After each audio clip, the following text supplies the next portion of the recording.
What's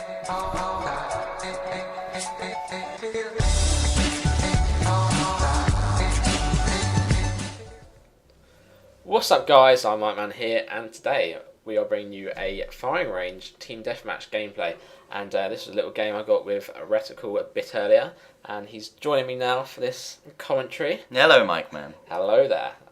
So yes, we were playing a bit of split screen on my Xbox, and bearing in mind neither of us have played Black Ops for a long time. I used to play it. You've played 8 days and something worth. Yeah. I've played about an hour's worth. So. Yes. So yeah, it's just a little mess around. It's not amazing gameplay. We don't want you saying, "Oh, you guys are shit," or whatever, because that's not what the gameplay is for. It's just there as a backdrop and something you can watch. Because we're going to be telling you a little story today, and this story is from a time of time that comes in every man's life. When we travelled to Thailand. Thailand, yeah. And by the way, I was on the floor because I was answering the door, not because I'm just really shit at the game. So yes, we went to Thailand, and we sort of flew into Bangkok, and it was How long ago was it now?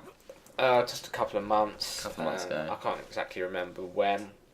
We were pretty drunk the whole time. Yeah, the whole time. Duty free on the plane and everything. So yeah, I mean, we flew into Bangkok, and things sort of kicked off as soon as we got there. Oof.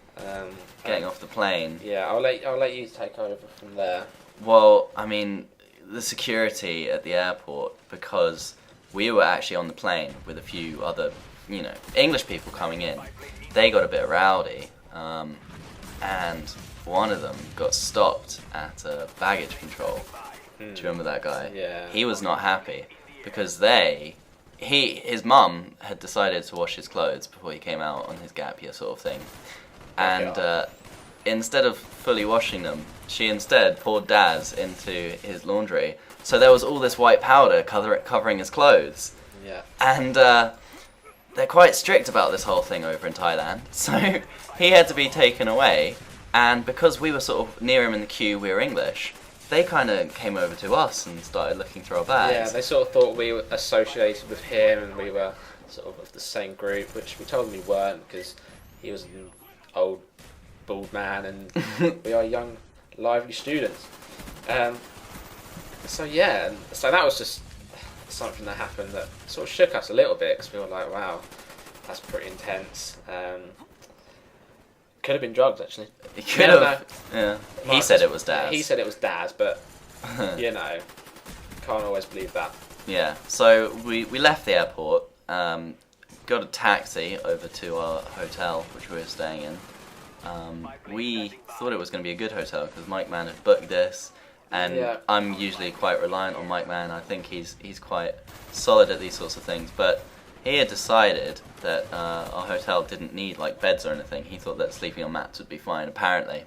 I thought it'd be quite cosy, sort of like bunking up, and I think it said everyone gets a hammock to sleep in, but it turns out the hammocks were just sheets on the floor. Yeah. So, I mean, if you've seen the In-Betweeners movie, imagine that, but a bit worse. But without the actual beds they had. So this was all seeming a bit disastrous for our first day there. So we thought, everything's gone to pot so far, so let's just go out and have a good time. Yeah. Hit the town late at night. Go for it. And we weren't really used to the climate or anything. So MikeMan goes out in a jumper because it's cold, but it's humid. So he's eventually sweating and. Foolish idea. That was terrible. I wore some nice trainers, and those did not last 5 minutes on the streets. That was really... You didn't come back with them, did you? No.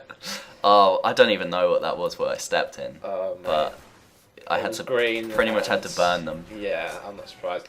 But I mean, so we'd sort of just gone out and we hit a couple of bars, as you do, sort of getting these really cheap drinks. And then we went to that club thing, which was, what did it translate to? The rabbit hole? Something like that. something like that when we looked it up finally. But I mean, we went there, we sort of checked it out thinking, this is nice, it's not quite a bar, it's something a little different. And we got in there, and there were these fairly attractive young ladies, actually. Yeah, I'd say so. And they sort of weren't wearing a lot, so me and Charlie sort of thought, yeah, this is our sort of place to be. We checked it out and went in, we spent a bit of money, you know, on these ladies, as you do.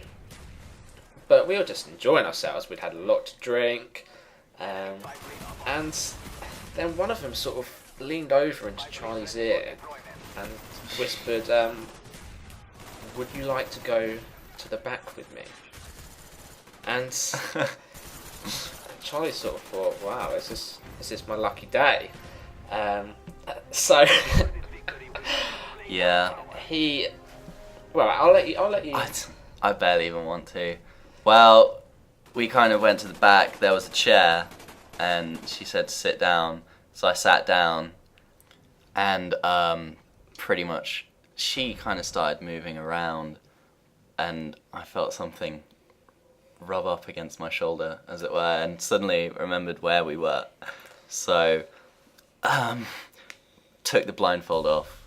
She had taken the wig off, leapt out that chair, and ran in, got MikeMan out of the club, took him back to the hotel room because I was scared, and that pretty much wraps up our first night in Thailand. Yeah, that was our first very interesting night. We stayed there for 2 weeks. 2 weeks. And there are many more stories to tell, but we're going to leave some of the other ones for maybe another time. Another time.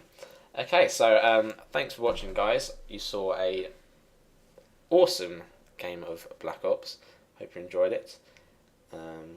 And an interesting story. Yeah. Until next time. Peace. Thanks for watching, guys. I've been iMikeman. I've been Retterkl. See ya.